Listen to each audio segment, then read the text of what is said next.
Hello humans, Allison and Toni here from BlueLion, your HR partners of choice. We are coming back to you with another PTO/vacation question, part of our PTO series. Today's question is, do I have to pay for PTO or vacation upon termination?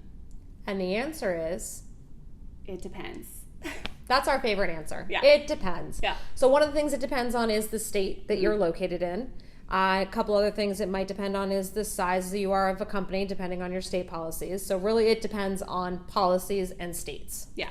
So certain states mandate if you have vacation time that you have to pay it out. Massachusetts is an example of this. Rhode Island is an example of this.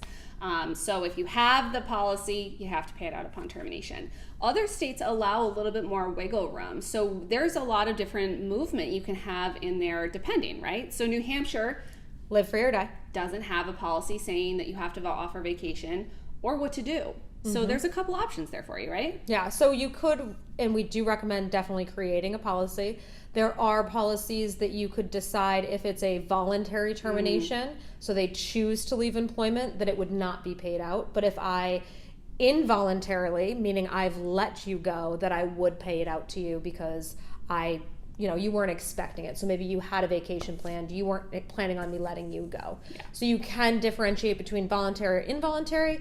Oftentimes we have clients that just do it all together, whether it's involuntary or voluntary. It either is or is not paid out. Obviously, it is going to be a liability on the books if you're choosing to pay it out. Sometimes that's going to weigh in your decision. I would recommend that if it's going to be an amount that weighs into the decision of whether or not to keep an employee for bad performance, that's enough to make a decision that it should not be paid out, because you never want to hold on to somebody that you shouldn't be holding on to just because you can't afford to pay the liability. Really, your policy, if it's able to, in the state you're in, should say that you wouldn't pay it out. But again, it's something that you can dictate depending on the state, unless you're in a state that doesn't allow you to dictate. So first you need to know about your states, then you need to create the policy. Both of those items are things that BlueLion can help you with, whether it's state research or actually drafting and creating those policies. Yeah, and we're always here to help. So if you have any questions, never hesitate to reach out. Don't forget to like, share, and subscribe to our channel so your friends can be as smart as you are.